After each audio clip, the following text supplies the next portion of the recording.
if we wanted to run into something we couldn't explain, we would go there, especially if we had somebody new in the group that was on the borderline of, you know, whether they believe in such stuff or not. And we just took them there, and it's like, okay, now explain these things, and they couldn't.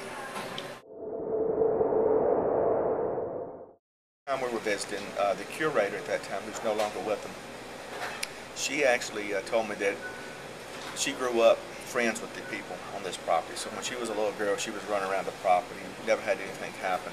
And that activity really did not start until they done that to the gravesite. So after they disturbed that, then the activity started spiking, to say. And she never felt like anything there was trying to harm her.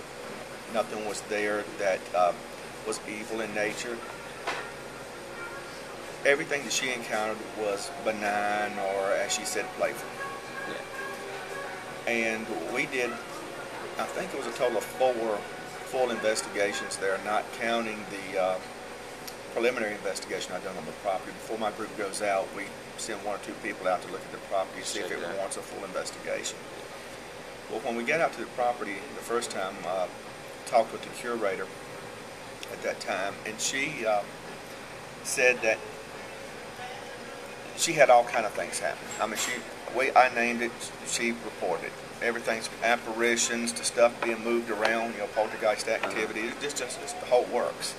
And while I was there looking around at everything, getting her story, it got close to time to go. And she was in one part of the main house here, and I was at the door going to carry some equipment outside that I brought in with me. Now, as I went to go out the door, I heard what sounded like a large piece of furniture in the room directly above me being slid across the floor. So I'm standing there kind of wide-eyed looking up, because I knew me and her was the only ones in there going, wow, what was that? And then she comes out of the kitchen. Now, she hadn't told me about the furniture sliding up to that point, and she asked me what was wrong. And I told her what I heard. She said, honey, that happens all the time. I totally forgot to even mention that to you. So it was nonchalant to her, you know, just something that happens.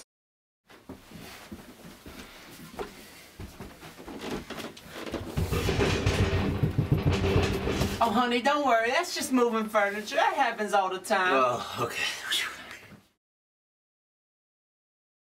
Does power athlete Alex Wong have what it takes?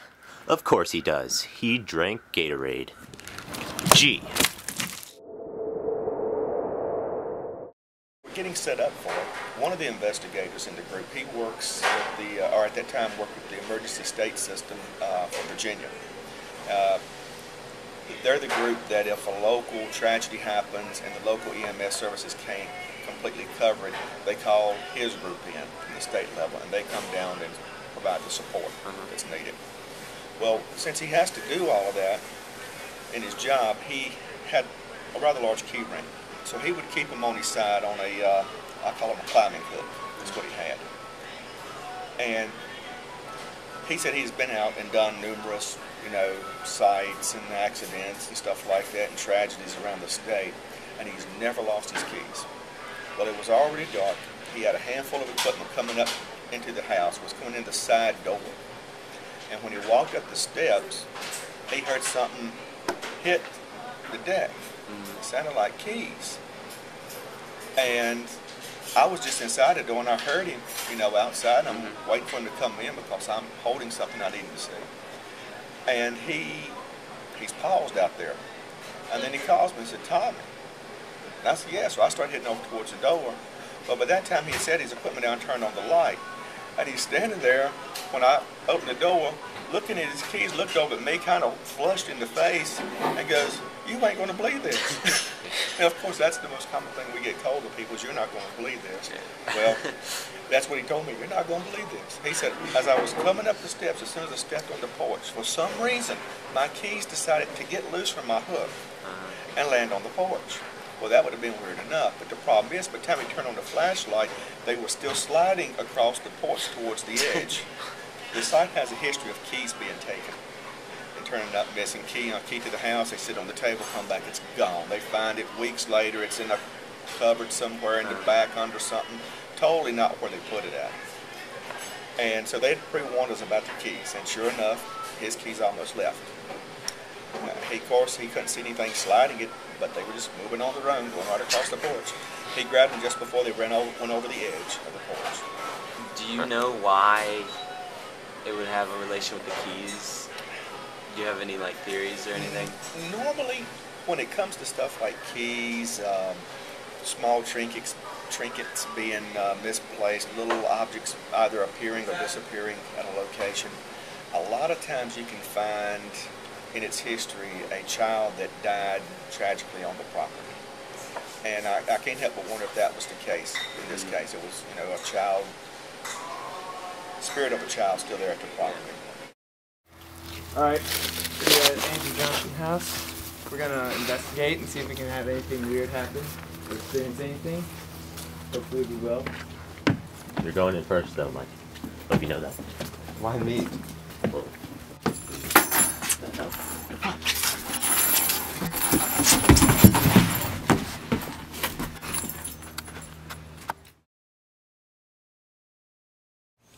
Canada Dry ginger ale. It may be dry, but it makes you.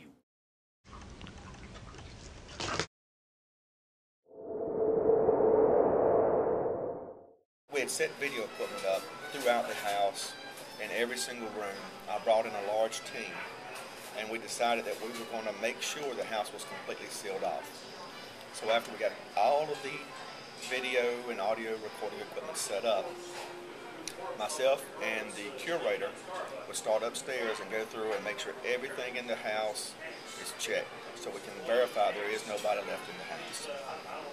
And once we went upstairs and started our checks, I was supposed to activate all of the recorders on my way down, so when we finally got all the way to the bottom floor and went outside, all the recorders are running.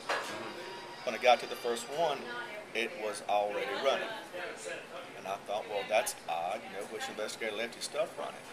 So I stopped it and decided, well, we need to go tell the investigators that their stuff is running. So as I went by the other one, I noticed it was sitting there and it was in a play position, so it was running. The first one I got to, I think it was in fast forward, but the second was in play. And as we come downstairs through the second floor, or to the first floor there, I noticed the stuff on that floor was running. So when I went outside, I said, look, did everybody turn your stuff on? And they said, no, you're supposed to turn it on. Well, I went back and checked my own recorder, which I had set up, you know, just had to press one button, off it would go. And sure enough, mine had been fast forwarded all the way to the end of the tape. Every single recording device we had went through and set up had been activated, either fast forwarded, completely shut off, or in play mode. Nothing was recording. Nothing got put into record mode. The equipment consisted of digital-based equipment, where it just takes a touch to make things, you know, activate on the camera, and it also consisted of mechanical type switch equipment, some older video equipment where you actually got a button you got to push down to activate it, and every single device had been activated. So we did finish setting up, and we did our recording, had the house surrounded so we could make sure nobody went into the house while we were recording. And that was all that had happened. Just everybody's equipment had been activated. Nothing else happened that evening. You met trick last night? Yeah, man, she was hot. Your dog! Oh, and before I come down, make sure to turn that video equipment off. Okay? Alright. You got it. Alright.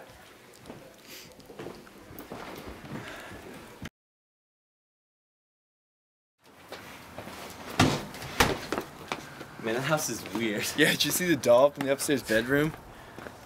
It is really freaky. Guys, who turned the video equipment on? What? It wasn't us. The video equipment's on. Someone turned it on. We didn't turn it on. What the hell? Who turned the video equipment on? Seriously. We didn't. We didn't What? turn it on. You want to fight now?